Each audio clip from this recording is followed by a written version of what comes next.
today's guest speaker. Carrie Rowan, dubbed by her clients as the Professor of Happiness and Joy, is a mindset life coach, award-winning songwriter, singer, and best-selling author of Tell a New Story, 5 Simple Steps to Release Your Negative Stories and Bring Joy to Your Life. Also, she is a popular radio show podcast host of Look for the Good, as well as an edutainer speaker combining music, science, and storytelling to deliver lessons that last.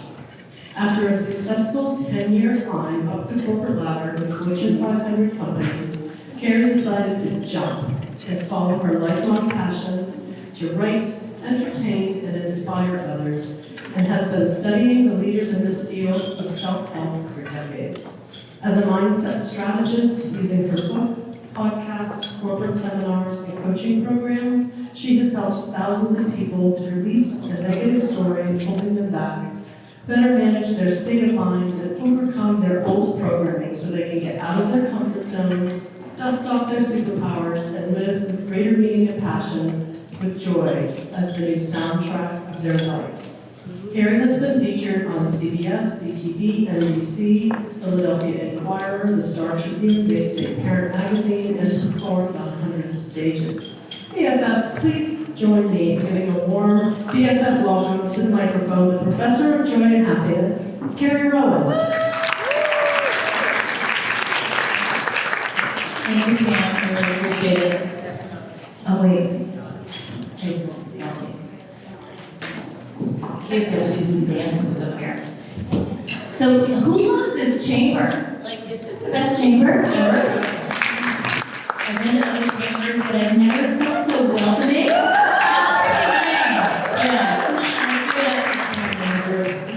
I've been to other chambers, but there's something really magical about this chamber. Would you agree with me?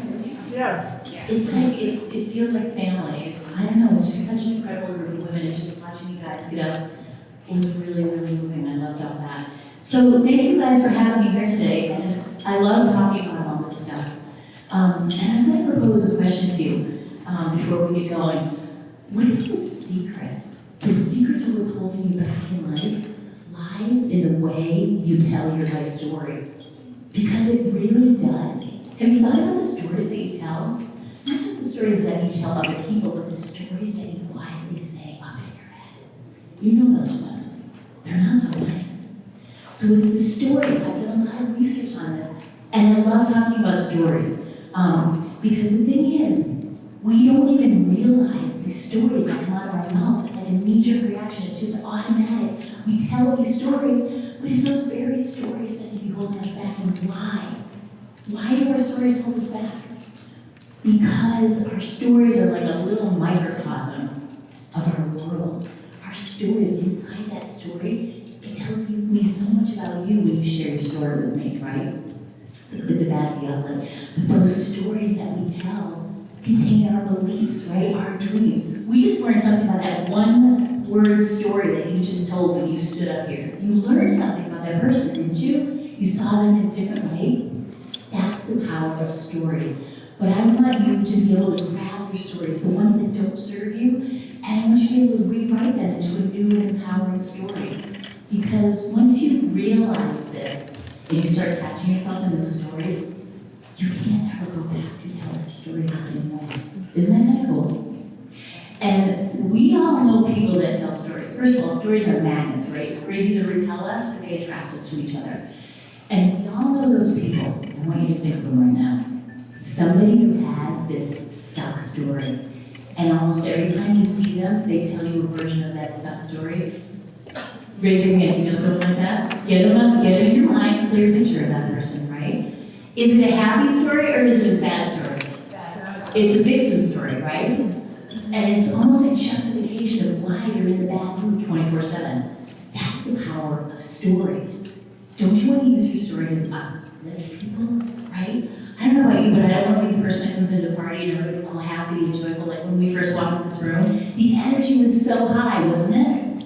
And then somebody comes in with that story, and the energy goes, like, I don't ever want to be that person. So that's why paying attention to our stories It's so important. And like I said, it's a little microcosm of your life. And we attract with our stories. Well, here's a really interesting thing, right? So you heard that I wrote a book about this? And our stories morph over time. Like they really do. Like I could have a story, and here's the thing, I'm gonna share with you my 5 simple steps to release your negative stories. I came up with this little acronym to help people because I love this stat. So psychological studies show that when we go to retrieve those stories out of our mind and go to tell somebody those stories, did you know that only 50% of the information you talk about is accurate? Wait, what? We're telling stories that are 50% accurate? Imagine if you did that at work, you couldn't keep your job if the information that you blurted out was 50% accurate, could you? So 50% accurate. But the other thing is, our stories morph so much over time, we barely can keep track of it, right? And this is why I came up with this acronym. It's 5 steps, so it's the story acronym, so you can remember it, SDORY, right? So this is why the first step is ask your state of mind. Why is that important? Because the stories we tell depend on the state of mind that we're in. Isn't that cool? Like I can be in a really bad mood over here, and guess what? Guess what stories I'm gonna tell you about? The good ones? No. I'm gonna tell you about the negative stories. What's wrong with my life? Why I can't get this stuff that I want, or whatever the negative story is. Versus if I'm in a really happy, joyful, uplifting mood, like today, with the energy in here, what stories are you telling each other? What were most of those one-word stories that people came up and told today? They were uplifting, they were empowering, they were awesome, right? A couple tired ones, but that's okay. So think about, I want you to think about the story. So S is your state of mind. When you learn to manage that state of mind, here's one thing I know for sure. If you don't have a proactive way that you manage your state of mind every single day, it's managing you. How's that make you feel? Not good. So we gotta get out ahead of that. I'm gonna give you 3 tips before you leave today, okay? Of things that you can do to help you manage your mind easier. So the T, what's the T in the story? The T is our true intention, and here's the thing where stories get so interesting, is there's always an intention behind our story, right? It can be good, or it can be not such a good intention, right? And we as people know when somebody has a good intention, right? We can feel that in their story when they're talking to us. We feel that, it's our instinct, we just get a hit on that. So it's okay if you find out if one of your stories serve a purpose that's not so great, because all stories have some sort of purpose that helps us.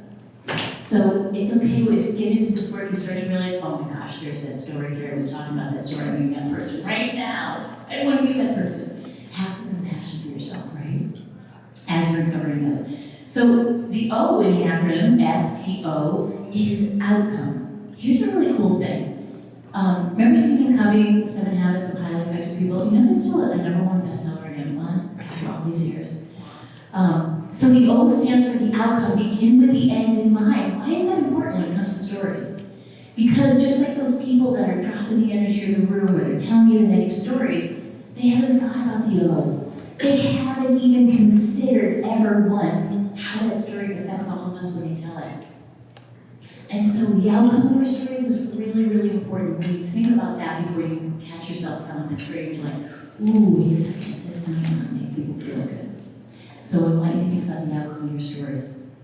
And that's the SVOR. The R is the reframe. Do you guys like the reframe? Psychologists, coaches do love the reframe, right? We love to reframe a story. And what does that mean exactly? Well, it means to take your story and look at it from a different perspective. Because when a client comes to me and says, oh, Carrie, I've got this story, but it's just so awful, it's terrible. It's laced with shame and guilt and all these yucky emotions that we don't want to go there. And you know what I say to myself? Wow, we're onto something really good. I know I can help this person, because in those stories that we think are so terrible to share lies our superpower. It's in that story. That dark story, probably maybe the worst thing that happened to you. Your superpower is hiding out in that story. And that's what we talk about on my podcast. We talk about looking for the good. How can you look for the good in your life? How can you take that story that brought you to your knees and make it your story of empowerment, right? How can you do that? I love helping people do that. So those are the steps. And then the why. I can't forget the why, because the why is you guys. The why is you have the power. And weren't we taught, as young girls, to give our power away? You know, sit nicely, sit like a lady, dress nice, don't speak unless you're spoken to, right? All these things that we're taught, we actually been giving our power away all these years. I want you to embrace your power. Who wants to embrace their power? Embrace your power. Take it back. And that's what this does. It enables you to realize that in those stories is where your power lies. That's where your biggest influence is in your stories, right?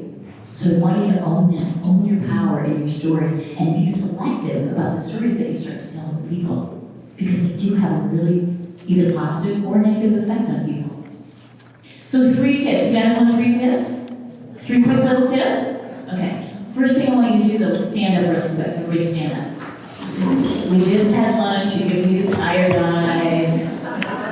All right, I want you to shake your body out. I know it sounds weird, but shake it out. It's sort of a qigong. Does anybody know what qigong is? We do a lot of shaking in qigong. It's a great way to just like jazz your energy up. Hands over your head, take a deep breath in. I won't make you dance. I almost brought the music because I make people dance when they're in my session. But I won't do that to you. I won't make you dance today. All right, did you jazz your energy up? All right, take a deep breath. Now sit back down in your chair, but stick with a really tall posture. Feel like you still want to take that energy standing and bring it down to your chair, okay? This is what I want you to do during the day when you're stuck in your seat. That's why I have a stand-up desk. Keep your energy moving, right? And your stories will move right along with you. So, all right, so we're talking about 3 tips. What are 3 things that you can do, easy things that you can do to manage your mind? Like I said, if you're not managing your mind proactively and with great intention, it's managing you.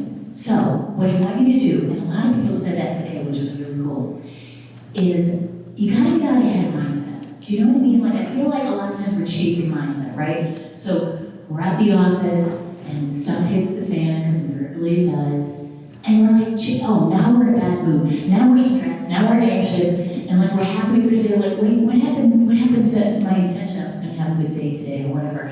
We're chasing, how do I get it back? Oh my God, what do I do now, right? So we're kind of chasing mindset. So I'm gonna propose that you set the intention to get out ahead of mindset, and you know where that happens?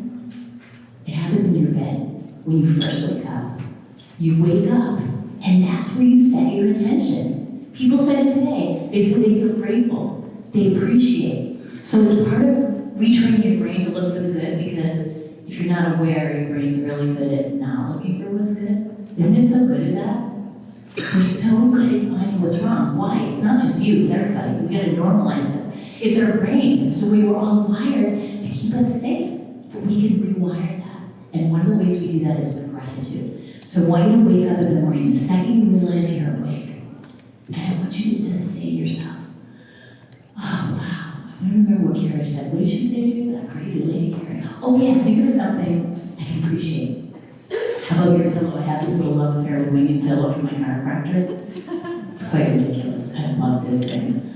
I could just really have like 5, 6, 7, 10 statements about how yummy this pillow is, right?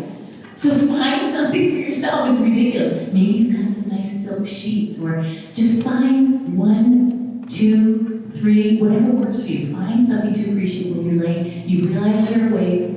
Instead of here's what we normally do. We wake up, oh shit, I'm late. God, dude, what am I doing now? And the story's over, right? That's what we do. That's the story you tell yourself the second you wake up. Oh my God, nothing to wear. Everything's like dry cleaners. I hate all my shoes. And this is how we start our day, right? And the kids are late, the bus, they miss the bus, I'm gonna go. So, backing up all the way up to your bedroom, and think of one thing that you can appreciate before your feet even hit the floor. Maybe it's the air conditioning in the room. Maybe it's a beautiful fall sunny day. Maybe you get to come here and see Carrie and have a nice lunch with her, right? You get to do some network. Whatever you can find, know you can find one thing. It could be the sun shining, okay? So find one thing. That's how you back to your mindset. And then the next thing I want to tell you is that focus is your friend. What does that mean? We have trouble focusing in this day and age because of these things. And I only have my job to check my time for Karen, so she doesn't pull me off the stage. Focus is so important. Why? Because we think that we don't have any control over our focus, but I'm here to tell you that you have a lot of control over your focus. you've got to regain that control over your focus, right? So focus is very interesting because I just told you that we're usually focused on what's wrong. So when you can catch yourself doing that, catching yourself is the secret, you can refocus yourself and bring it back, right? Bring your focus back. That's really getting over our biology. If our biology says we're all wired the same and we're always looking for what's wrong, what's going to happen, doomsday stories, victim stories, then start to catch yourself and you'll be so surprised. The first thing I have clients do is get a little tiny notebook. You guys can do this too. Get this little notebook and keep it in your purse with you. It's your little story catcher notebook. And when you start to hear yourself tell that little story, especially those little insidious, quiet ones in our head that we don't ever share with anybody else, I want you to catch those and write them down. Put them in that notebook.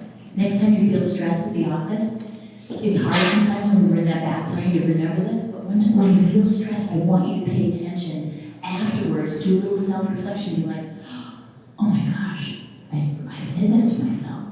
You know the stories I'm talking about, guys? I want you to think of yours right now. Close your eyes for a quick second.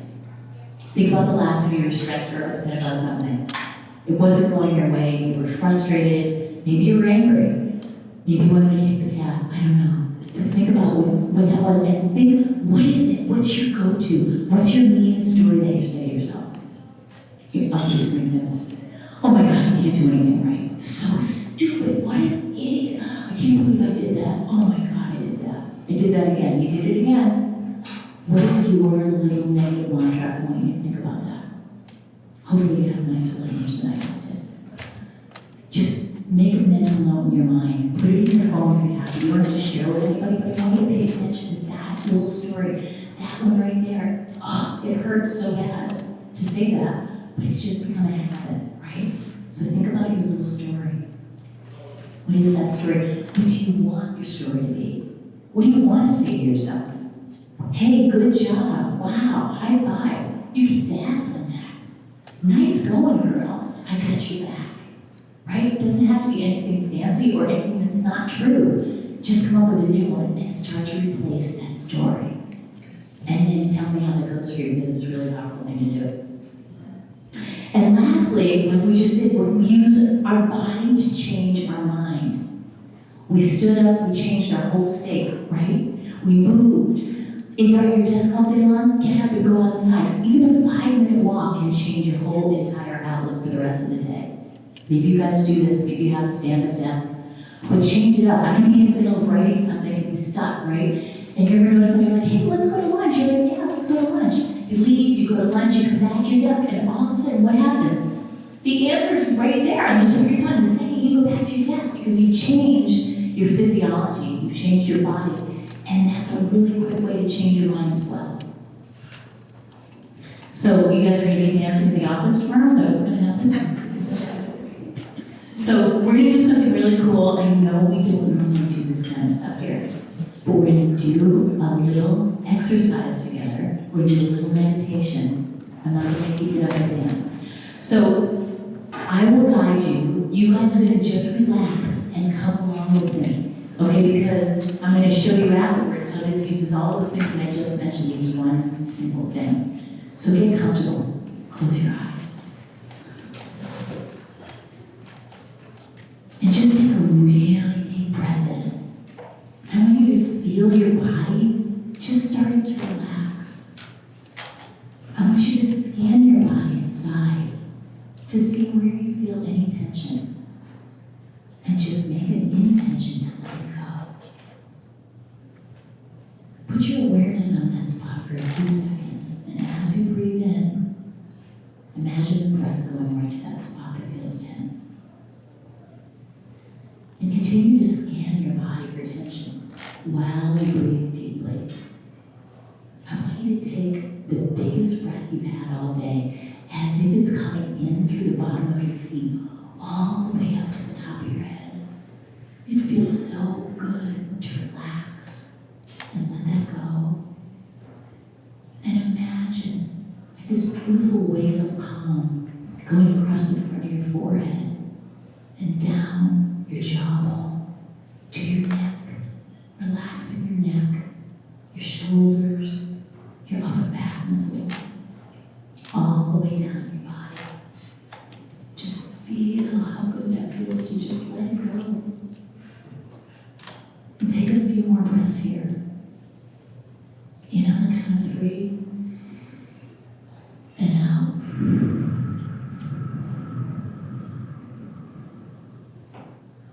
Really, really good.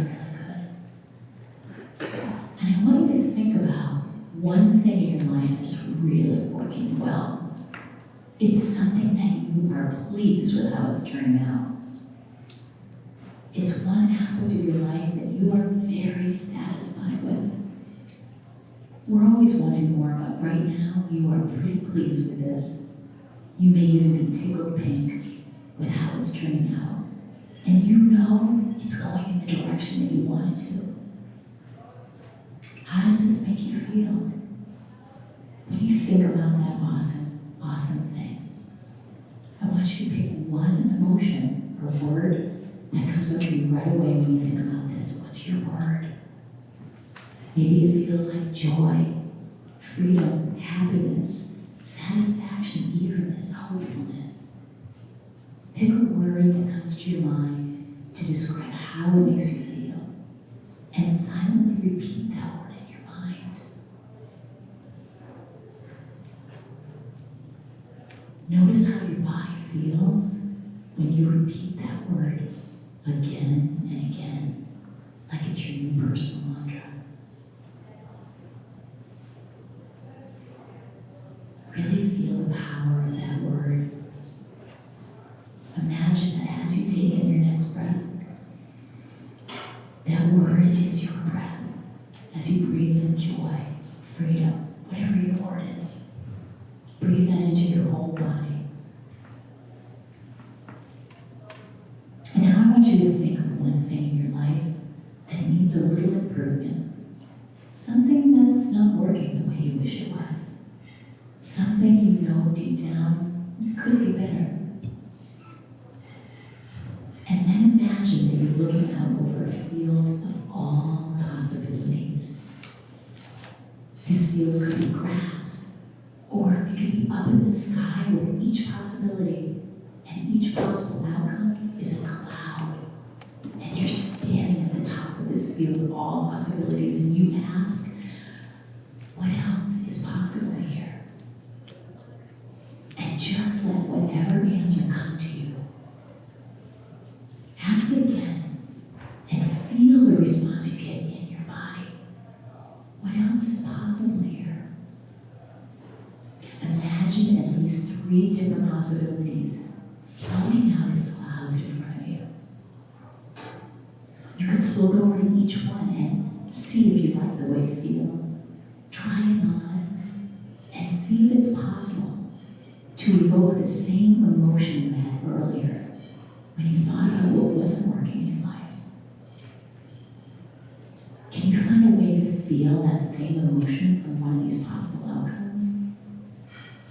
These endless solutions are available to you right now. Everything is possible when you're floating out in a field of all possibilities. The possibilities are as endless as the sky. And just as you sit there, imagine everything is working out for you. Imagine a resolution, a solution that you were unable to see before. Expand your awareness to include all possible choices. Even the best case scenario is a viable and real option for you now. Each time you breathe in, you feel more clarity and freedom. Freedom because you have the power to choose a new ending to the story of yourself. Spend a minute just basking up your possibilities, noticing how each one feels.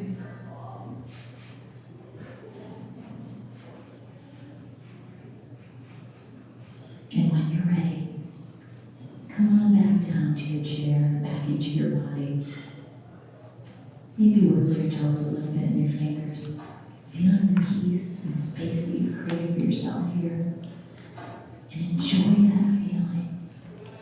Make it an intention to carry this feeling with you the rest of your day. And if you need to make a big decision today, think about the feeling of unlimited possibilities as a real possibility for you now. And come on back to the room and open your eyes when you're ready.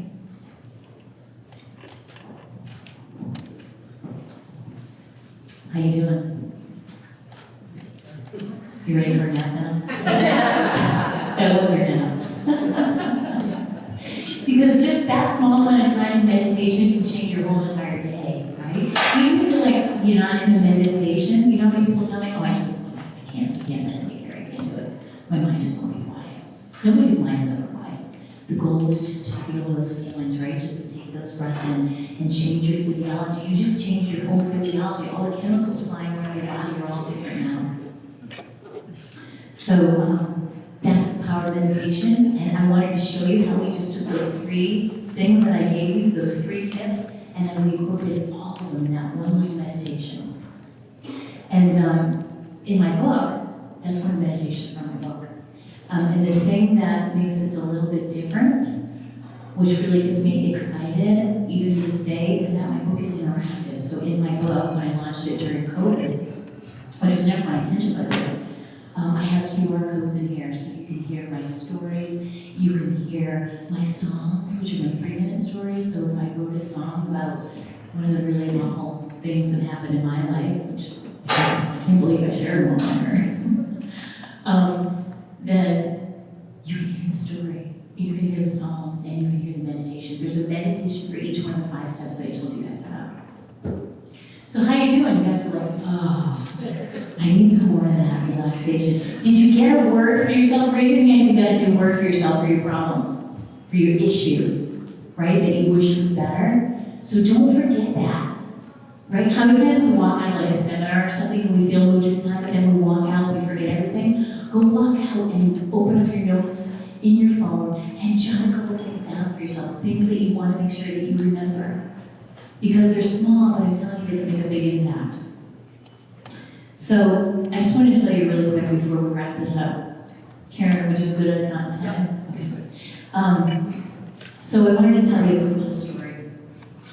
It's about a client of mine, her name is Linda, and she is one of the sweetest ladies I know. We actually met at Tower Hill. Where's the Tower Hill? When I was doing a concert at Tower Hill, she heard me singing. And she had lost her husband, and they were married for like 35 years, and he was only in his early 50s, and she got this call from work one day saying that there had been a bad construction accident, and she found there, so she went and got her 2 kids, and they went there, but they didn't even get to say goodbye to him. He passed away, and so we kind of had this in common because my dad died at a really young age too, at 62, in an accident, and so you know, she came to me, she came to one of my classes, we really connected over the music piece of things, because she felt in the music that I really understood what she was talking about, what she was going through, some of the stories she was telling herself about all this. Because it took me writing this book to realize that I didn't, you know, I had these things that happened in my life that I wish didn't happen. We all have things that happen in our life that we wish didn't happen, right? But it was the stories I was telling myself about the stuff that happened that actually made me feel worse. And I started to catch on with this. You know, I was a young mom with 2 babies, 16 months apart, and I lost my dad and my sister within 18 months of each other. And it was those stories. Yeah, that was awful enough, but why was I telling myself these stories? Because that's what our mind does, right?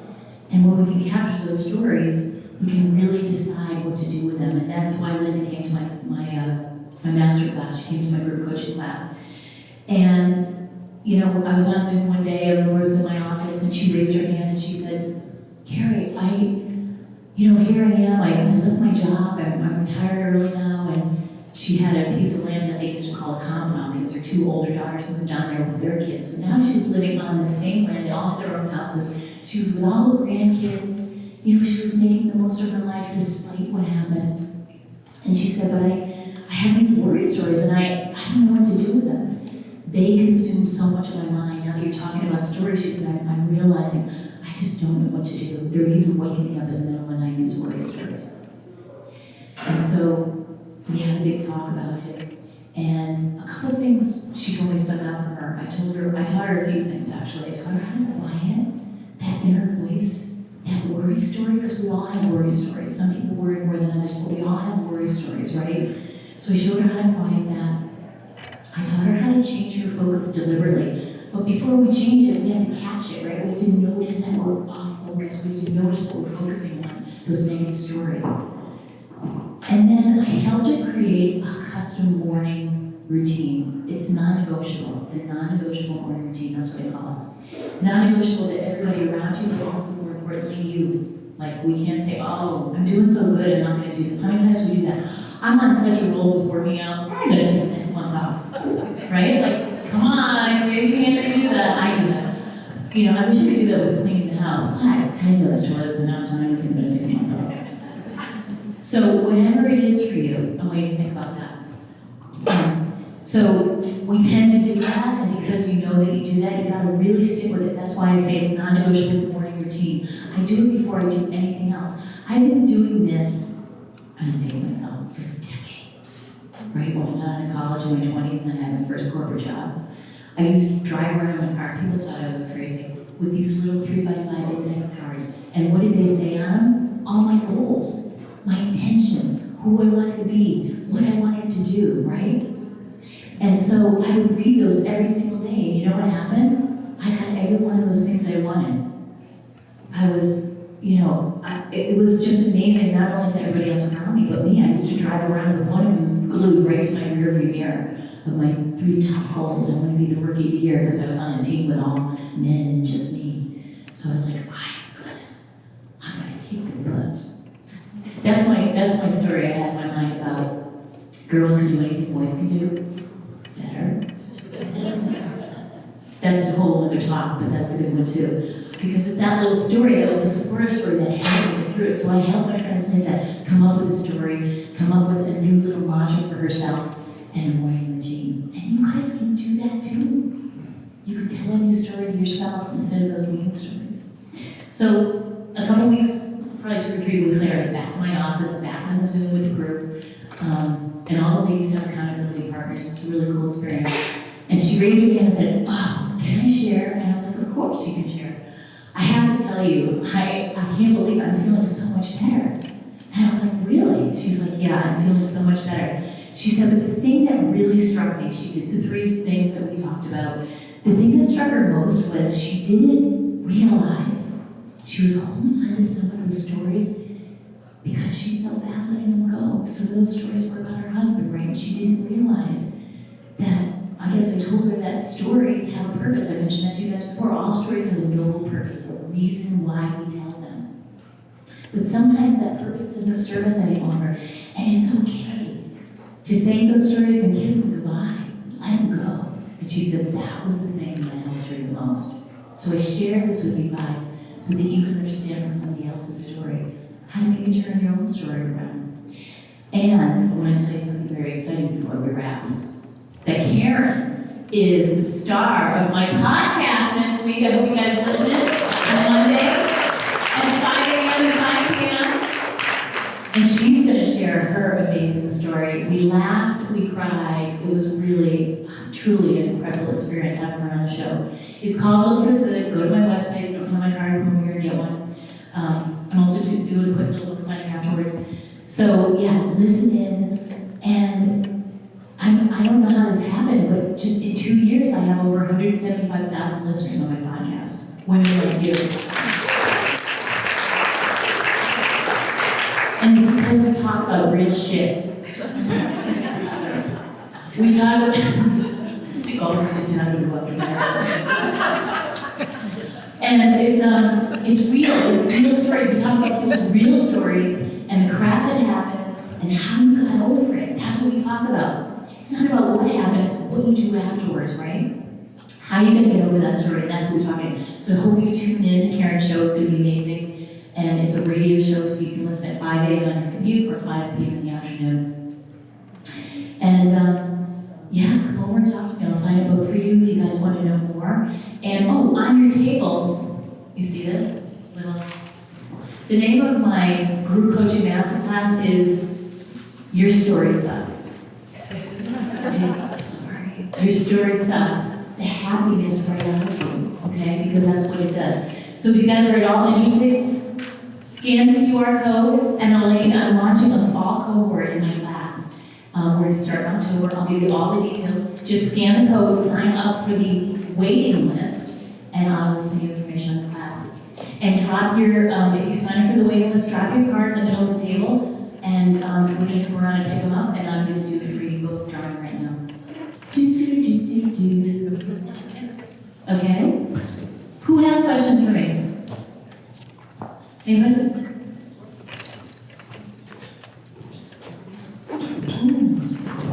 I think I lulled you with the meditation. Can we have another meditation? Does anybody have any questions about their story? I know it's a personal topic, isn't it? You don't want to share your story, that's okay. If you guys want to come see me over here, you're going to ask me. Thank you so much. You have a question? Kind of more like feedback, I guess. Do you ever get resistance from your own family when you're trying to help them appreciate your techniques? Is that a rhetorical question? Yes, my birds are back in the nest, so I get, of course I do, yes, of course, because I'm just mom. What do I know? And how do you, overcome that, or what are your tips there? Ooh, that's a great question. Those are the parenting stories. Well, you know what? It's the whole Zen proverb of watering the bamboo. You ever hear that one? I just keep giving it to them, whether they want it or not. Not in a direct way, but in a roundabout way. I tell them stories so that they can hear through my stories what my message is, right? Because they don't want me to tell them what to do, but I can offer it and I can ask them questions. So as a coach, we love to ask questions. But the Zen proverb is, you have the bamboo and it's not growing, and they say just keep watering it. It's just a seed. Just keep watering the bamboo. Just keep getting the good stuff in there. It's getting in there because if I'll hear my kids give advice to their friends, and I'm like, whoa, I guess they were listening to me. It'll show itself to you in really cool ways if you pay attention. Thank you so much for the question. Anybody else have one of those stories? A money story, a relationship story. We have so many different types of stories, right? So thank you guys so much for being here today and playing along with me. And I hope you enjoyed the meditation. Thank you so much.